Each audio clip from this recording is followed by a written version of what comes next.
I think there's a lot. It's like a perfect storm of a few things. I think SM is completely right that men are have kind of checked out of some parts of the conversation. They've been asking what's in it for me.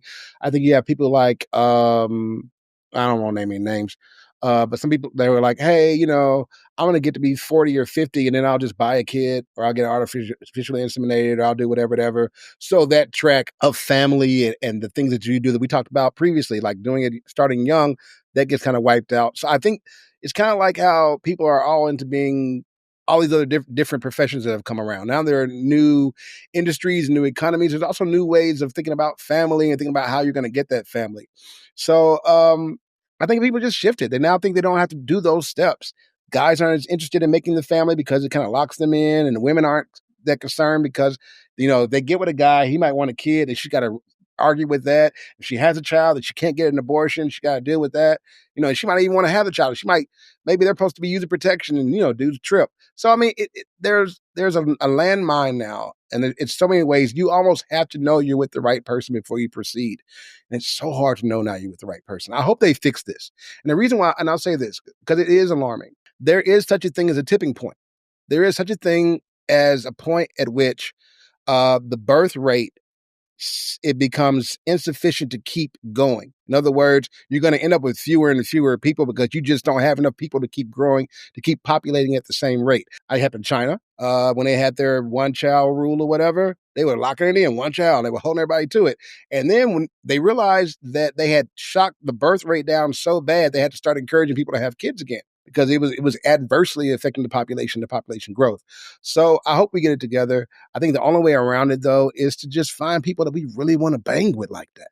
You know what I mean? And then it won't matter. I don't know, Jay. I think that solution sounds a little simplistic because the reason why I asked S&M and to elaborate if she felt like that was one of the key reasons, because I think this has been trending for a very long time in ways that aren't even specific to relationships, right? So there's a school of thought that even the structure of relationships today were built from the society that they once existed in, right? So if you were like you went from hunting and gathering to being more sedentary, right? To owning land, for example. And then maybe at some point it makes sense to have a relationship and marriage because you want to be able to pass down land from one generation to the next. So I think there's a lot of ways that society changes over time that creates, these dynamics, right? To a certain extent. So now, for example, for the last 40 or 50 years, people have become more adept at working, making their own money, having access to some of the same resources. Is it equal? No. Is there still a lot of work to be done? Absolutely. But that type of access, if you will, gives people autonomy, right?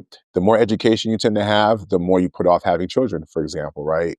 Obviously, because you got to go to college, et cetera, et cetera. So you're going to have to, move things down a little bit. But I do think there's a certain level of awareness that people reach when they get to a certain financial place that says, I'm going to hold off on having kids, for example. And so you see certain trends that really are not so much about relationships that affect the fact that steadily that, has been moving back in terms of people are getting married later, people are having kids later, right? And some people are choosing not to have kids. My wife and I, we were married for a very long time and we only decided to have a kid 4 years ago, right? So we would have been those people who not only was about to choose not having a kid, but not even replacing ourselves, right? Because we only ended up having one. And you're seeing younger people making some of those same decisions. So, I mean, I get it because I feel like individually people should be able to make the best decision for themselves. But I do think it's something to raise the alarm about because I know we talked about this on several other pods where people getting married younger, it's almost like, listen, I guess we take for granted that we're going to live forever, but by the time we're 20 something in previous cultures, people lived whole lives by the time they were 25. Like I was joking about the whole frontal cortex lobe thing or whatever. But when you think about past generations of human beings existing before technology, like kids were working at the age of 9 in freaking factories. I'm not saying that these things are good things. What I am saying is though we've come a long way and I think maybe have overcorrected. Right. So we emphasize people longer. People are not mentally prepared. I know they say your stuff develops or whatever, but I'd almost push back on that because I would believe there's science that says the more that you utilize your brain and pathways, you can actually affect how it matures, as opposed to just thinking it's something that happens arbitrarily over time. Meaning that it's quite possible, and this is me, I'm not a doctor, I'm just talking my talk on off-season conversation, but it's completely possible that part of the reason why the brain doesn't develop a certain type of way up until this age is because we've slowed that shit the fuck down. You know what I'm saying? Like we've slowed it down to a point that, like, because in previous iterations of us, we would have dealt with more sooner, right? But the more technology, the more easier life becomes, the less you have to deal with the realities of life, the less, you know what I'm saying? Like, there's a generation that people saw death. How many of us have seen death at all, right? Only a few generations ago, somebody would have died and you'd have seen them in your home. Some people still, experience that. So what I'm saying is, like, technology, the evolution of life in general has just made us more comfortable, easier for us to move around. But you mentioned tipping point, Jay.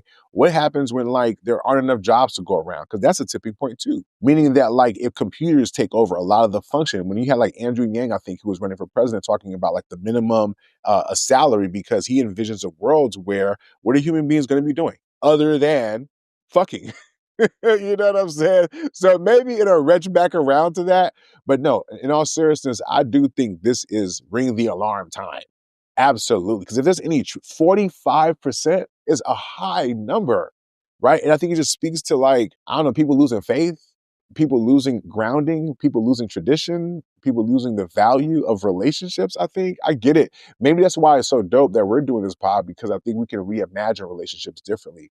You know what I mean? Like, so yes, maybe you're not going to be married forever, but can you have a fruitful 15-year relationship where you had offspring and you both amicably parted and were able to co-parents and have a little nest egg to boot? Like, I don't know. Like, it's completely possible to do that and still be in a better place down the road. So I don't know. This is ring the alarm time. And I'm surprised that more people aren't ringing the alarm, because this is a problem, especially for us, who believe in marriage and relationships and Black love and community, right? Because if we're all by ourselves, what fucking community are we building then?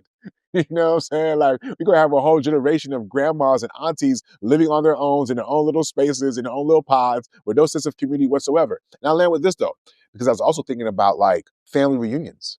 Like, those are dissipating. I think we might have talked about that maybe in like pre-pro. Like, there's a deterioration, y'all. And if y'all cool with that, that's cool. But I think this is one way it shows up.